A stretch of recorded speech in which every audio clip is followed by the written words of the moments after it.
or Sonic Labyrinth, because this game is in that same boat of being a little, you know, top-down isometric platformer game, which is really cool, really awesome idea. You don't see a whole lot of them made in this style, but we're going to be running through these stages. Short little game. All the stages are fast, very linear, really push you through to the end. So we're mostly just going to be outrunning whatever insane hazards that are going to be, you know, around us. But this game was originally controlled with a trackball, so a lot of the movement you're going to see is very quirky. You're going to see me kind of going back and forth between some directions. That is to get the right direction, because they weren't able to really dial it in perfectly on that trackball thing. So the movement is really strange, but really cool, and there actually is a little bit of movement tech that we'll get into, which is really fun and awesome. So already through our first stage, we're going to be hopping into the next one, the ice stage. Everybody loves the ice stage. You're going to be hearing much more about our love for ice stages in the next run that we're going to be doing, the Big Doug run.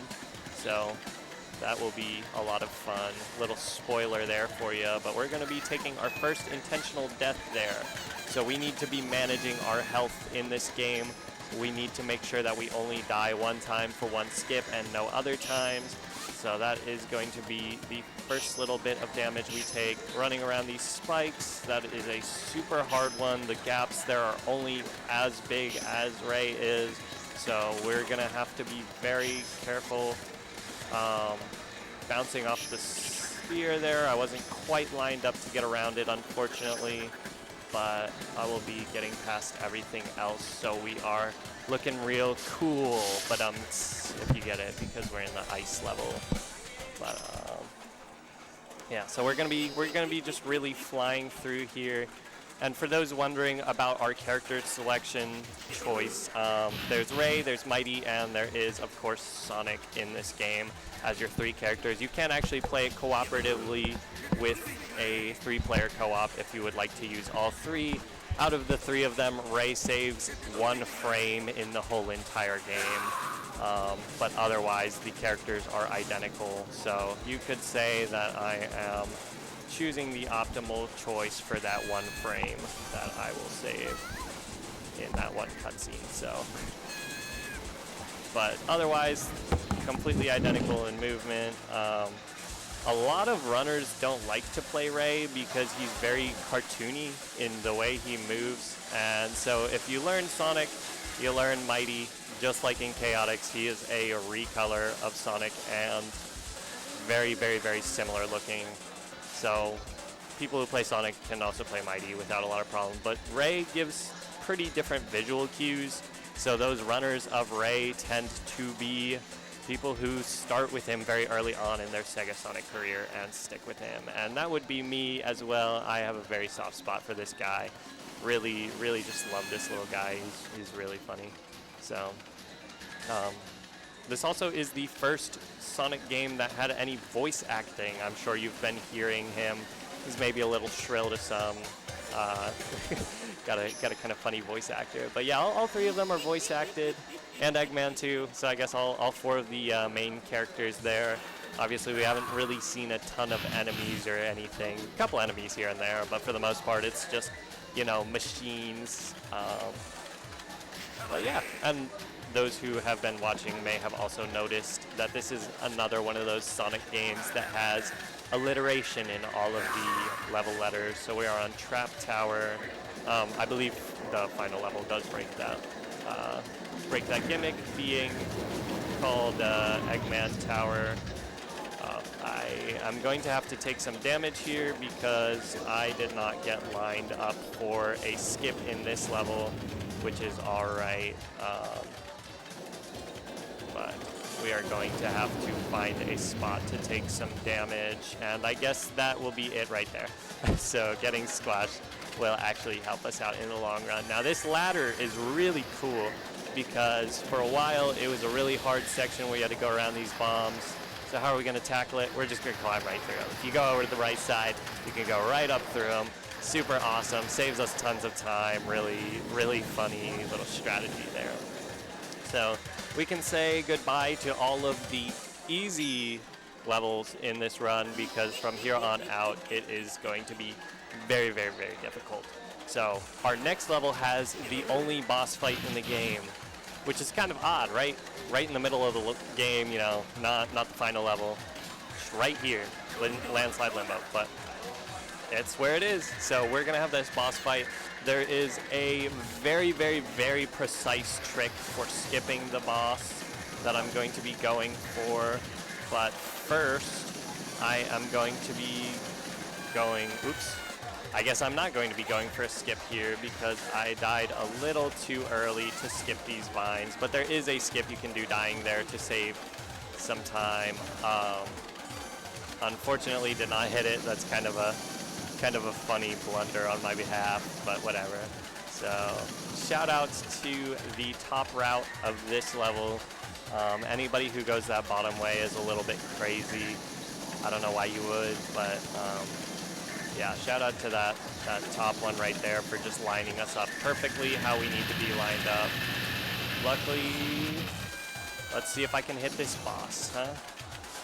Nope, I could not. So you can get clipped inside this boss to do all of the damage to him in one hit if you are lucky. I am not so lucky, so I'm going to be doing that boss the normal way, still taking him out, losing maybe 7 seconds there on that boss fight. Nothing too serious, but definitely one of the bigger time saves that can happen in this run if I were to hit it. That one tends to just not happen in a lot of runs. It's very precise with a lot of lineups, so all good that we missed that. We still had a very good boss fight where we were able to get a lot of the hits in without losing them because that boss has a really janky hitbox and oftentimes you'll just lose your hits. But we will be going into now what is the real beginner trap for this run, Wild Water Way. There's no really good way for me to explain how you have to move in this level. The first half is just completely underwater and, you know, complete snore. So we're just going to be walking down on this wall and holding our breath, I guess, here because we're completely submerged in water for like a straight minute. But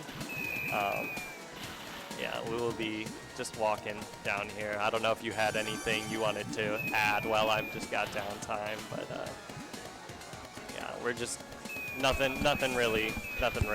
I'm just making extra sure that I hit time this time. But yeah, so we'll be getting out of the water now and getting into some really hard movement. These guys in this game kind of tend to magnet to ledges if you get near them to do a falling animation where you're just like stuck in that falling animation. So we have to be like super duper careful on these rafts not to do that. See, there we go. So I'm going to, but I still was able to get through the level pretty quickly, just only with that one falling in. Not too bad, but could have been improved. So now we're going to be coming into the final level, and I know I said that one is really hard and had a beginner trap, but in my opinion, this is actually the pinnacle of difficulty for SegaSonic, which, you know, very nice that they managed to actually hit that at the end of the game. So we're going to be watching for cycles on some falling things, which is determined by where on the screen I am. So I'm going to miss that third one, but you can jump over or under these things. So getting a good cycle is very important. I got one of the worst cycles I could have had by being a few pixels lower than where I needed to be. Hopefully the second segment of this level will treat me a little better.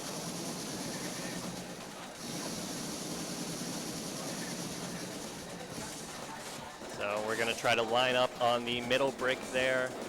Hopefully, if all goes well, we'll be able to skip the first three, wait at those, skip these two, wait here, and I got a little off track, but I was able to get that one with a perfect cycle.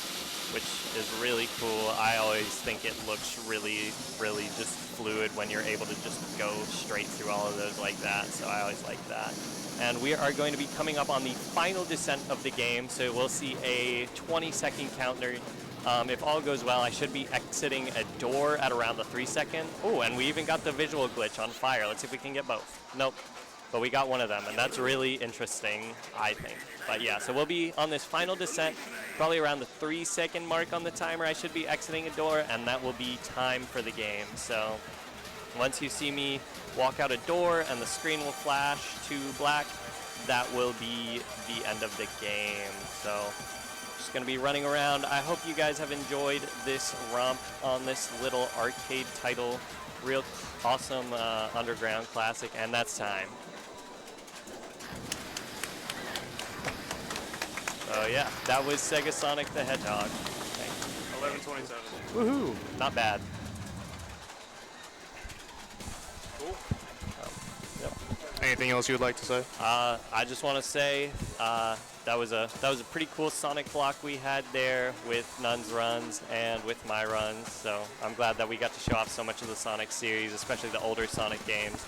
Really cool to see those, and I am excited for the upcoming Dig Dug run and the upcoming Shadow of the Colossus that we will have capping off the night. So stick around for those two. We're not done yet. Keep Cool. it. All right, we'll set up Dig Dug. We'll be right back.